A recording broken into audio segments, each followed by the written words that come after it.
பாம்பன் சுவாமிக்கு 3 குழந்தைகள்னு சொன்னீங்க.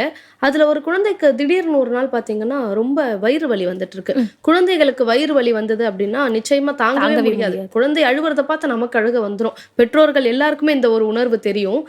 அப்படி குழந்தை வந்து ரொம்ப அழுதுட்டே இருக்கு. பாம்பன் சுவாமிகள் வந்து முருக பக்தர் இல்லையா? அவங்க மனைவி என்ன சொல்றாங்கன்னா, முருகர்ட்ட வேண்டிட்டு குழந்தைக்கு வந்து விபூதி குடுங்க. குழந்தைக்கு வயிறு வலி சரியாயிடும் அப்டின்னு சொல்றாங்க.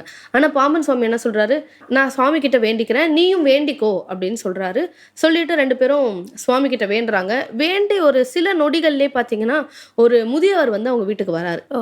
வந்து "என்னாச்சும்மா?" அப்படின்னு கேட்கவும், இவங்க சொல்றாங்க, "குழந்தை அழுவுதுங்க வயிற்று வலியினால" அப்படின்னு சொல்லவும், அவர் என்ன பண்றாரு, விபூதி எடுத்து முருகன வேண்டிட்டு அந்த விபூதிய வந்து குழந்தைக்கு குடுக்குறாரு. விபூதி குடுத்த ஒரு சில நொடிகள்லயே அந்த குழந்தை அழுகைய நிறுத்திருது. அழுகைய நிறுத்திருதே அப்படின்னு சொல்லிட்டு பாம்பன் சுவாமிக்கும், அவருடைய மனைவிக்கும் ரொம்ப பெரிய ஆச்சரியம். சரி அந்த ஐயாக்கு ஒரு நன்றி சொல்லுவோம், ஒரு வேளை உணவு குடுப்போம் அப்படின்னு சொல்லிட்டு, திரும்பி அவர தேடுறாங்க. அவர் மறைஞ்சுட்டாராம். முருகர் தான் வந்து அந்த வயதானவருடைய தோற்றத்துல வந்திருப்பார்ன்னு நிச்சயமா. நெனைக்கிறேன். எப்பவுமே சொல்லுவாங்க, கடவுள் வந்து எப்படி வருவாரு அப்படின்னு எல்லாரும் கேட்பாங்க.